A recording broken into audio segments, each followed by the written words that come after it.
So Darlene had been our long-term patient as well, and over the course of the time, she developed a severe aortic stenosis with symptoms of chest pain, shortness of breath, and dizziness and heart failure. And she was placed on home oxygen because she was so short of breath. As far as her symptoms, she was having shortness of breath and ended up in the hospital a couple of times because the valves that were in her heart were leaking and not sealing good, and her lungs would fill up with fluid. And several times they drained over 1.5 liters of fluid out of her lungs. I mean, she could hardly breathe at all. She couldn't inhale.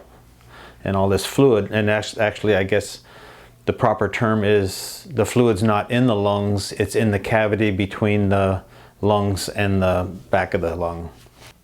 After knowing that she had severe symptomatic aortic stenosis, which is a very lethal problem, and it kills more than 50% of the patients when they are diagnosed with severe aortic stenosis and heart failure within 1 to 2 years, our recommendations to get a valve replaced. My mom was running out of energy, shortness of breath, and the breathing would get harder and harder and harder to take because she would have less air going into her lungs because of the fluid that had leaked by the heart valves and gone into the lung area.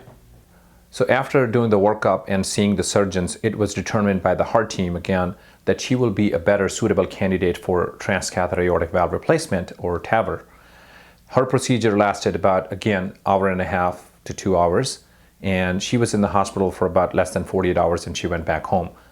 She was in the hospital for 48 hours. After the procedure, surprisingly, she had no pain, which he was able to climb into my Jeep, which was lifted quite easily with no pain, which was quite a stretch.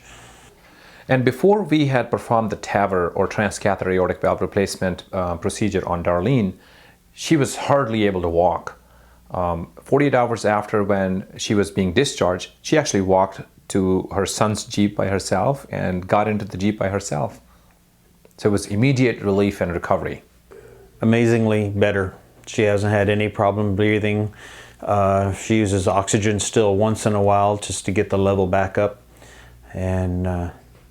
but she's doing fine. Studies have clearly shown that transcatheter aortic valve replacement improves quality of life in all the patients, and that was the case with Darlene as well, that she had a much better quality of life after the procedure. I'd recommend Dr. Bakari for anything, just his office staff and the professionalism that the doctor and the staff have makes it really nice and comfortable to be here.